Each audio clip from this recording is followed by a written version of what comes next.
So guys, it's good to be back. It's very obvious that Chelsea players never wanted to play for Liam Rosino. I kept on saying it. I kept on, re-echoing it until finally Liam Rosino was sacked. Joao Pedro and Cole Palmer was not in the game during the midweek. That was on Tuesday or Wednesday. On Wednesday or Tuesday.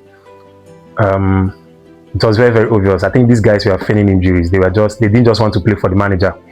It was very obvious. And 24 hours, 48 hours after the manager was sacked, there was no statement from anybody. Like, there was no farewell message, there was no goodwill message, Unlike when Enzo Maresca was sacked or the previous managers were sacked, you see players coming to their social media handles, posting their pictures, saying a goodbye, farewell, and all those things. It was very obvious. This guy was never liked or was never wanted by the players. Probably his tactics was terrible. Probably his training was terrible. We don't know. We can only speculate, and obviously this is true. Now, yesterday, Joao Pedro was seen back training. He was seen back in the training, and you just know that these guys, they didn't just want to, work with that guy.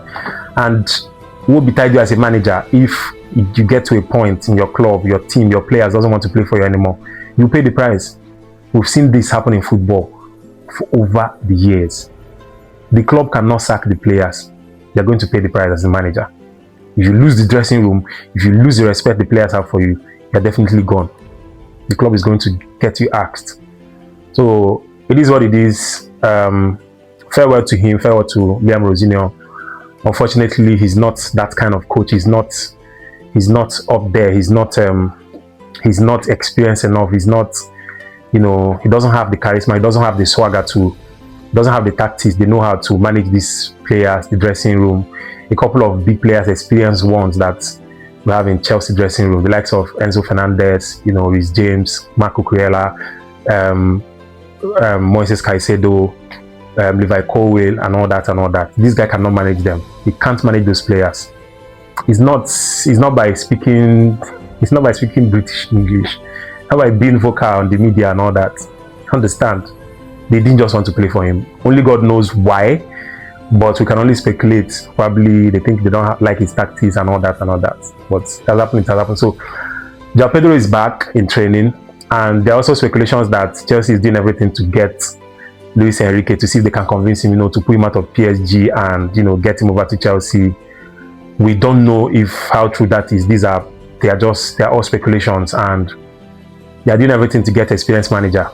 Jose Mourinho is in the mix, Luis Enrique is in the mix, Jurgen Klopp in that one. I know is not going to happen. I can't imagine Jurgen Klopp on coaching another top English side aside Liverpool. He's not going to do it. He said it.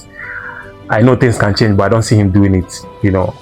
Chelsea, this crop of Chelsea owners, they are not the kind of owners that they don't know what they want. They are not going to give him time to build. Yeah, although he's an experienced manager, he can get us on the run, quite quickly and easily. We can have a quick fix with, the top managers. But then again, are they going to let him? Are they going to give them what they want? If the likes of Luis Enrique or Jurgen Klopp comes to Chelsea, are they going to give those coaches what they want? Are they going to get them the players? Okay, hey, this is who I want. I want to fix my defense. This is the player I want. You get him, you sign him, do everything. You sign him, you bring him in. This is the midfielder I want to make my midfield good. Can you bring him? This is the striker I want. Can you bring him? He's not going out there signing young talent, telling them to use what's available. The sporting directors decide who they buy. They decide the players. No. So that's the problem. If they don't change that model, if they don't change that system of ownership, it's not going to work. No top manager is going to work. You want to work with Chelsea. You only keep bringing all these boys, all these, younger coaches who are not experienced enough, who cannot manage top players in the dressing room, who doesn't have the swagger and the presence, to do what they're supposed to do. All right. So anyway, we'll just hope for the best. We are looking out for an experienced manager. We're looking out for better days ahead, and we'll see how it goes. All right. So guys, let me have your thoughts, your views, your opinion in the comment section. Don't forget to subscribe to my YouTube channel. Hit the notification bell so you get notified whenever I post my videos. All right. I'll see you in my next video again. Peace. Football Fusion.